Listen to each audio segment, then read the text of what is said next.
ఆదివారం రోజున సూర్య వంశానికి చెందిన శ్రీరాముడిని పూజించడం ఎంతో శుభప్రదం.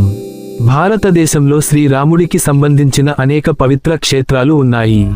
మహారాష్ట్రలోని నాసిక్ సమీపంలో ఉన్న కాలారాం ఆలయం శ్రీరాముడికి అంకితమైన ప్రసిద్ధ పురాతన దేవాలయం. ఈ ఆలయం 18వ శతాబ్దంలో నిర్మించబడింది. ఈ ఆలయాన్ని పేష్వా కాలంలో సర్దార్ రంగారావు ఓదేకర్ నిర్మించారు. నల్ల రాతితో నిర్మించిన ఈ ఆలయం అందుకే కాలారాం అని పేరు పొందింది. ఈ ఆలయంలో ఉన్న శ్రీరాముడు, సీత, లక్ష్మణ విగ్రహాలు నల్ల రాతితో తయారు చేయబడ్డాయి. ఇది ఈ ఆలయానికి ప్రత్యేకత.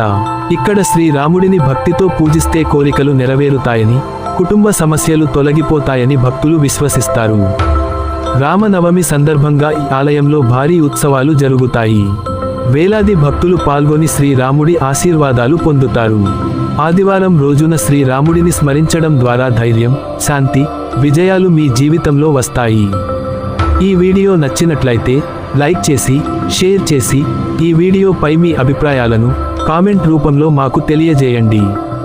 అలాగే ప్రతిరోజు మేము అందించే పురాతన ఆలయాలు గురించి తెలుసుకోవాలి అంటే మన ఛానల్ను ఫాలో చేస్తూ సబ్స్క్రైబ్ చేసుకోండి. రేపు మరో పురాతన ఆలయంతో మళ్ళీ కలుద్దాం. సర్వేజన సుఖినో భవంతు. జై శ్రీరామ.